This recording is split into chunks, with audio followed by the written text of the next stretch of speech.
Zo'r, o'tdi, ichkariga kirdi. Yo'q, kirdi.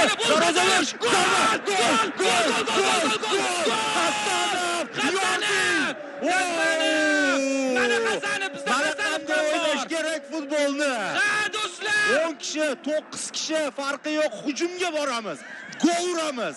Yotmaymiz. Ey do'stlar, bu Hasanov. Hasanovni butun dunyo ko'ryapti, mana Hasanov. Hamma his etyapti. Butun O'zbekiston his etyapti buni. O'zbekcha futbol. Chempionatdagi eng super gol shu bo'ladi. Bosib o'tdi, o'ziga ishondi, darvozabon bilan yakkama-yakka chiqdi va oyoqlari orasidan kirgizib yuboryapti. Hasanov. Mana ko'ram, darvozabonimizni darhol boshlaganiga respekt.